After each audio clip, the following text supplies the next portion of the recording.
My dear students, I hope all of you are fine and doing well. So the topic that we will discuss today, it is the commercial preparation of the sodium hydroxide by the use of diaphragm cell. So here we are using the diaphragm cell. This cell is also known as the Nelson's cell, and this cell is also known as the electrolytic cell. And here the process that is going to be take place, this process is known as the electrolysis. And in this process of electrolysis, we use the cathode and we will use another electrode, which is the anode. So, in Nelson cell, basically, this is a process in which we use to produce the sodium hydroxide NaOH from the sodium chloride. And the sodium chloride that are used by the scientists or that have been used by the scientists, it is NaCl, and basically it is known as brine.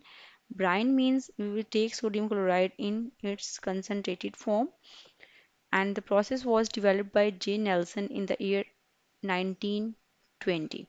This process simple involves the electrolysis of the molten sodium chloride, or we can say that brine, in a specially designed cell. That cell is known as the Nelson cell. So let's have a look on the transfer section of the diaphragm cell or the Nelson cell, how it works. Basically, the Nelson cell is the main consists of steel tank. So this is the outer tank or the outer cover, which is known as the steel can. Inside it, we have a cache basin to collect the sodium hydroxide. Here, the anode and cathode. We use the graphite as anode, that is in the center, and around it we use that cathode, which is mainly of iron, and it is perforated means it is having some pores for the collection of the sodium hydroxide. And this is the diaphragm cell which has been covered with the asbestos from its inside for the intermixing of the products. And here we have two outlets. The number one, we have chlorine gas outlet, and the second we have the hydrogen gas outlet. So this is the gas from where the gases have been produced. And inside here we have the salt solution, that is mainly known as sodium chloride, or we can call it as a brine, or it is also known as the concentrated solution of sodium chloride. When we just add the salt solution and we just connect it with the positive and the negative terminal, the electrolysis will be started, and the process here will be as the sodium chloride ions will be dissociated into their ions, and we are also providing it with the steam to clean these perforated parts for its fairly transfer towards the cache basin. So as we are providing it with the steam, so the process here will be as the sodium ions, they will move towards the cathode. Over there we have hydroxide ion, and reacts with this and producing the sodium hydroxide. On the other hand, the chloride ions, they undergoes oxidation at anode and they produce the chlorine gas. And along with the production of the chlorine gas, there is also the production of the hydrogen gas that has been from the steam. So this was a simple process in the diaphragm cell. Next, there is one thing that we have to note in the diaphragm cell. Here we have two compartments. The one is the anode compartment and the other is a cathode compartment. In the anode compartment, we have positive charge, and here we have the chlorine, and also we have the sodium positive. On the other hand, at the cathode compartment, we have hydroxide ions, and next the sodium will combine with the hydroxide ion and it will form the sodium hydroxide. But on the other hand, here we have just sodium chloride that has been changed into its ions.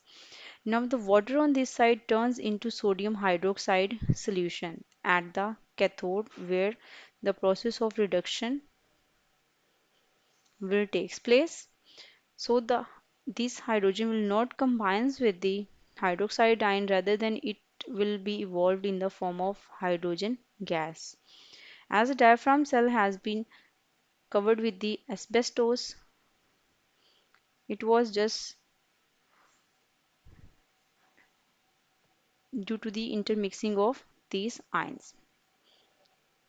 Next, we have the reactions in the Nelson cell. Basically, two types of reaction just takes place in the Nelson cell. The one is oxidation and the other is reduction.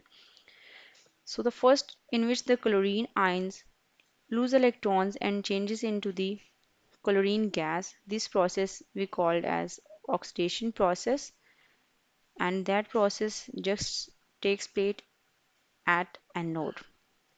On the other hand, the water molecules they gains the electron and produces the hydroxide ion. This process is known as reduction process.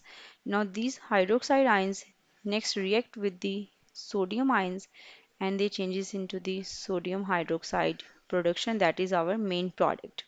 And here the hydrogen gas will be produced at the cathode.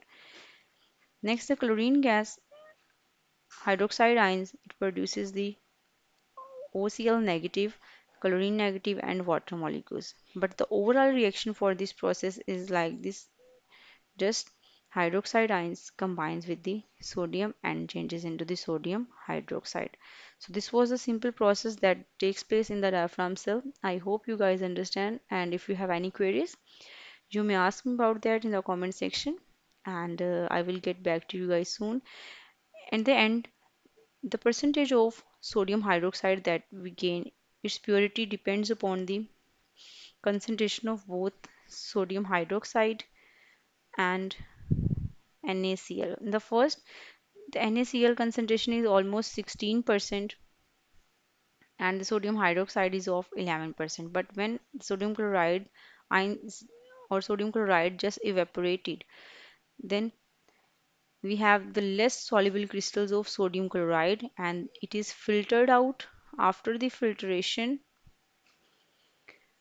we gain the product which is sodium hydroxide. It is almost 50% and containing along with 1% of NaCl as an impurity.